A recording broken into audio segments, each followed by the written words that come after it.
Bonjour, je suis le docteur Garcette, je suis gastropédiatre à Paris et je suis là pour parler avec vous de la constipation de votre petit bébé. Alors, tout d'abord, il faut définir ce que c'est que la constipation de votre petit bébé. Les premières questions que je pose, c'est de savoir comment sont les selles, parce qu'on peut parler de constipation en fonction de l'aspect de la selle, en fonction de la fréquence de la selle, et puis il y a des petites particularités chez le tout petit. On ne peut pas parler de constipation en règle générale avant l'âge de 1 mois, puisque de toute façon la constipation c'est quelque chose de chronique et donc il faut que effectivement ça dure beaucoup plus qu'1 mois pour qu'on parle de constipation. Après, il faut savoir quel lait que prend le bébé. Parce que s'il est en allaitement, on a des petits bébés qui, effectivement, en allaitement, ne peuvent pas avoir de selle pendant 3-4 jours. On peut aller même jusqu'à 15 jours sans selle. Et avec une selle qui est souvent extrêmement explosive, avec des inconforts parfois un petit peu avant, mais l'enfant n'est pas réellement constipé et donc ça ne sert à rien, il n'y a pas de traitement particulier, ça ne sert à rien de donner des laxatifs puisque les selles sont normales et en fait le lait maternel va être très très bien absorbé et il n'y a pas de résidus pour fabriquer effectivement des selles.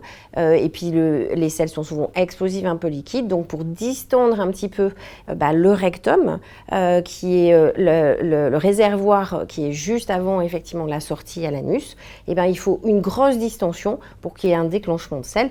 Et effectivement, comme il n'y a pas de résidus, il faut plusieurs jours pour pouvoir avoir des selles. Alors quand on est au lait infantile, à ce moment-là, on peut parfois effectivement donner des laits qui sont un peu particuliers pour avoir des selles qui sont un petit peu plus fréquentes. Après, certains enfants ont effectivement des selles, souvent on nous dit « Ah, les selles elles sont trop grosses et trop volumineuses ».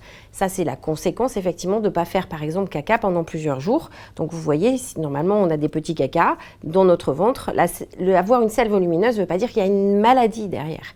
C'est-à-dire quand vous avez un caca lundi, un caca mardi, les deux se mettent bout à bout parce que vous n'avez pas fait caca pendant 2 jours et vous faites un plus gros caca.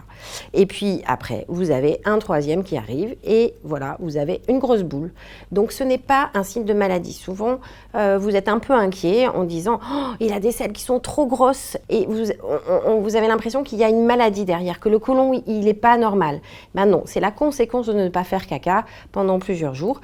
Donc quand on a vraiment un enfant qui est très douloureux, qui a des grosses selles, qui a 6 mois par exemple, et on va en parler au médecin et puis je vais vous prescrire éventuellement un laxatif parce qu'on peut donner des laxatifs aux petits bébés qui sont très douloureux en faisant caca avec des grosses selles dures.